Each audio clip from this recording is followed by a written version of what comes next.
Hey everyone, Tanner here with Enkrypt AI, and today we'll go over Enkrypt AI Guardrails, a real-time security firewall for all your AI applications so you can stop risks before they reach production. So let's start with our Guardrails playground. We have all the detectors on the right, and we have a few sample attacks in the middle over here. So first thing is our injection attack detector picks up this attack in less than 100 milliseconds.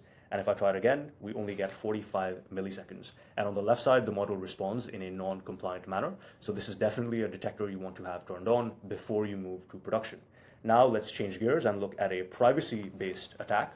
So on the left side, we have leaked out all of this sensitive information, such as I'm John, here's my phone number, and so on. On the right side, we have redacted out all the PII.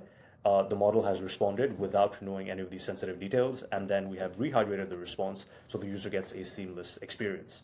Then let's look at a topic detector, and the topic I will choose is finance. And let me now think of an off-topic prompt, so tell me the latest sports score. So this is another detector you won't have turned on in production, so that the application can only be used for its intended purpose. The last one we'll go over is bias, so let me put in a biased prompt.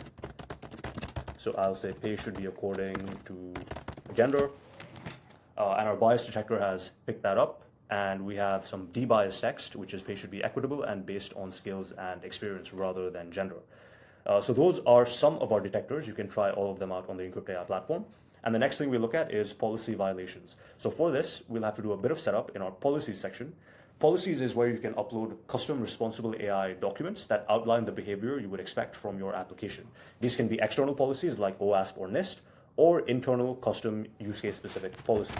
So let's say I'm deploying a financial services chatbot, and let me select that policy.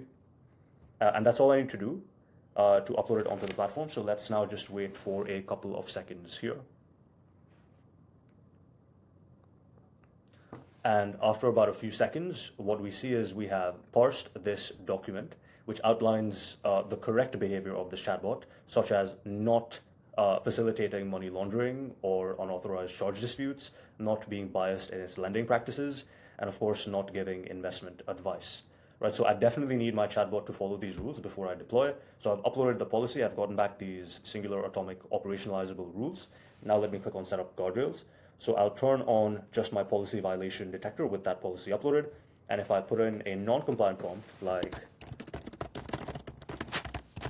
tell me how to commit fraud, we'll see that we've picked up a policy violation. And in the JSON response, we also get the policy rule that was violated, as well as the explanation as to why it violated that policy. So once you have these guardrails deployed in production with a custom policy, you can get a lot of insight into how your application is being used. And it can look a little like this, where you can get the total number of times your application has been called, the number of attacks you've prevented, the latency numbers of our guardrails, and a detailed overview of all the attacks that you have prevented, especially when your app is in production. All right, thank you everyone, and that's been Enkrypt AI Guardrails.